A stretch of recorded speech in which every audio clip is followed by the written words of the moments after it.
वो जो हम दो हमारे दो की बात करते होंगे तो शायद दीदी जीजा जी और दो बच्चों की बात करते होंगे। उनको लाल और हरी मिर्च में अंतर पता नहीं था और ये जो आज भाषण देकर गए इनको गेहूं और जौ में अंतर पता नहीं। ये कृषि पर क्या ज्ञान बांटेंगे। संसद के अंदर राहुल गांधी के दमदार भाषण के बाद ये माना गया कि कहीं ना कहीं सरकार को अब इसका जवाब देना चाहिए और वाकई में ऐसा ही कुछ हुआ। सरकार के मंत्री वित्त राज्य मंत्री अनुराग ठाकुर ने देखिए कैसे राहुल गांधी को उन्हीं की भाषा में जवाब दिया। राहुल ने कहा था हम दो और हमारे दो, इसका जवाब अनुराग ठाकुर ने राहुल गांधी की बहन प्रियंका गांधी और जीजा रॉबर्ट वाड्रा पर निशाना साध कर दिया। और भी बहुत सी बातें अनुराग ठाकुर ने कही हैं। अनुराग ठाकुर का ये भाषण लोग काफी ज्यादा पसंद कर रहे हैं। आप भी सुनिए कैसे अनुराग ठाकुर ने राहुल गांधी को ये जवाब दिया। कांग्रेस और कितना नीचे गिरेगी अपनी राजनीति को लेकर। हम में दम है, ईमानदार हैं, सीना चौड़ा करके सदन और सड़क में आपको कोरा जवाब देते हैं क्योंकि आपके दीदी जिया जी उन बातों को सहन नहीं कर पाते। आपके नेता बेल पर हैं, जेल से बाहर हैं क्योंकि भ्रष्टाचार किया है और आज वो बड़ी बात करते हैं गरीबों की। जब किसी के पास तर्क खत्म हो जाए तो तू तड़क पे आ जाए, ये शायद कहीं और चलती होगी। इस सदन में गरिमा के साथ एक से दूसरे माननीय के साथ बात की जाती थी और जिस तरह से जो स्तर कांग्रेस का हो रहा है वो पता चल रहा है नेता से लेकर उनके कार्यकर्ताओं की हालत क्या होगी।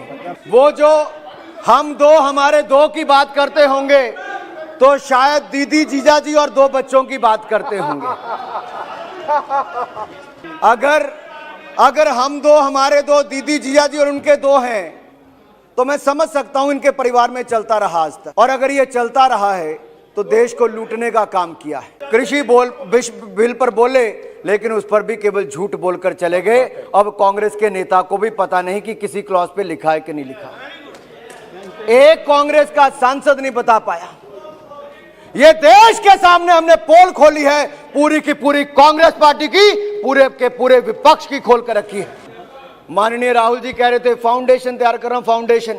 ये तो राजीव गांधी फाउंडेशन ही तैयार करते रहे और राजीव गांधी फाउंडेशन में भी प्राइम मिनिस्टर रिलीफ फंड हो या देश के बड़े बड़े व्यापारियों से पैसे लेने का काम हो, वो एक ही परिवार ने अपने ही सुख के लिए, अपने ही संसाधनों के लिए वो काम करने का काम किया है। तो इन लोगों ने वो किया है। ये उसी फाउंडेशन को तैयार कर रहे थे। सदन में समय कम देते हैं, फाउंडेशन को तैयार करने में समय ज्यादा लगाते हैं। मैं कहना नहीं चाहता था, रवनीत बिट्टू जी लाली लाली की बात करते हैं। ये किसानों के आंदोलन में गए थे, इनके गाल लाल होकर आए हैं, भैया बताना चाहते हैं। इनके गाल लाल हुए, ये उसी के बारे में उल्लेख यहां करवाना चाहते थे, मैंने कर दिया। मैं करना नहीं चाहता था। उनको लाल और हरी मिर्च में अंतर पता नहीं था और ये जो आज भाषण देकर गए इनको गेहूं और जौ में अंतर पता नहीं। ये कृषि पर क्या ज्ञान बांटेंगे। ये अपना मजाक उड़वा कर गए, पूरे देश में मजाक बनेगा। क्या क्या बोलूं मैं, एक परिवार के खिलाफ बोलना नहीं चाहता था लेकिन जिस तरह से आज इस सदन का अपमान किया गया है, झूठ का पुलिंदा यहां पर जिस तरह से भाषण के रूप में कहा गया, ऐसे ही लोग हैं जो देश को बांटते हैं अपनी राजनीति के लिए। आज वो किसानों का दुरुपयोग कर रहे हैं अपनी राजनीति के लिए। कुछ लोग जो नसबंदी के लिए जाने जाते थे आजकल नोटबंदी की बात करने लगे। हम दो हमारे दो उस जमाने में क्या थे? ये उस जमाने का नारा है और उस कहानियों पे मैं जाऊंगा तो ना जाने जो बुजुर्ग भी आज सुन रहे होंगे वो भी खड़े हो जाएंगे। राहुल जी होते तो मैं पूछता, उनकी आदत नहीं है सदन में बैठने की। जब निर्मला जी बजट दे रही थी तब भी वो 15 मिनट बैठे, तब बात करते रहे, फिर उठ के चले गए। इसलिए बजट पढ़ा ना सुना था, ना पढ़कर आए हैं, इसलिए बोल नहीं पाए बजट पे। विपक्ष के लोग कहते हैं कि पहला टीका मोदी जी ने क्यों नहीं लगाया। आपकी सरकार होती तो पहला टीका तो आप अपने परिवार होता, प्रधानमंत्री को भी नहीं लगाते, पहले परिवार को ही लगवाते। देखिए अब तो देश जान गया कि जब 2+2 की बात करें तो जीजाजी वाले पहले खड़े हो जाते हैं। आज साजे दिल में तराने बहुत हैं, अभी बनाने आपको बहाने बहुत हैं। काले ये कृषि कानून नहीं, काले आपके इरादे और काले आपके फसाने बहुत हैं। और इसलिए जब इनकी ये काली सोच, काला नज़रिया, देखने का तरीका बदलेगा। हमने तो काला बाजारी ख़त्म की है। और दूसरा, मैं समझ सकता हूँ, मैं समझ सकता हूँ कि बजट पर उनकी तैयारी नहीं थी, बजट पर तैयारी नहीं थी सर, माना जा सकता है।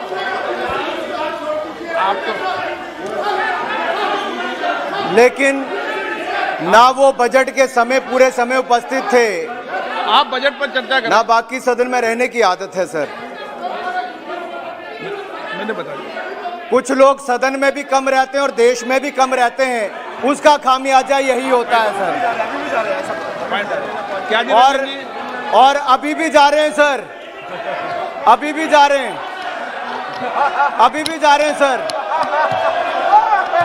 अभी भी जा रहे हैं। ये पहली बार नहीं हुआ, मैं पहले भी कई बार बोला, पहले भी कई बार उठ के चले गए, तो ये नई बात नहीं है। इनके लिए तो सर मैं इतना ही कहूंगा कि इतना सच बोलो कि होठों का तबस्सुम ना बुझे, और झूठ उतना बोलो देश में थोड़ी इज्जत तो बचे।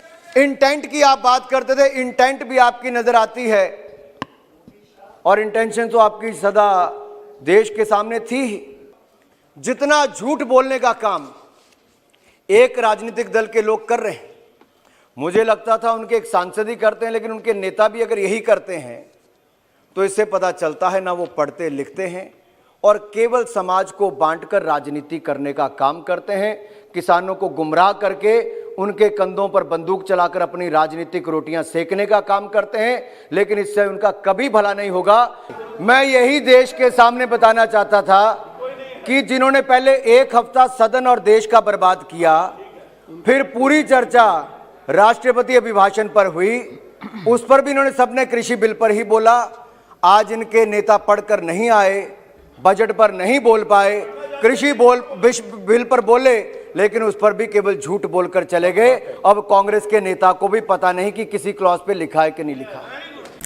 वीडियो को लाइक और शेयर करना मत भूलिए। और हाँ, अगर आप ये वीडियो YouTube पर देख रहे हैं तो हमारे YouTube के चैनल को सब्सक्राइब जरूर करें, और अगर आप Facebook पर देख रहे हैं तो Facebook के पेज को लाइक जरूर करें। जुड़े रहिए देश और दुनिया की ऐसी ही अलग अलग खबरों के लिए न्यूज़ टाइम्स 24 के साथ।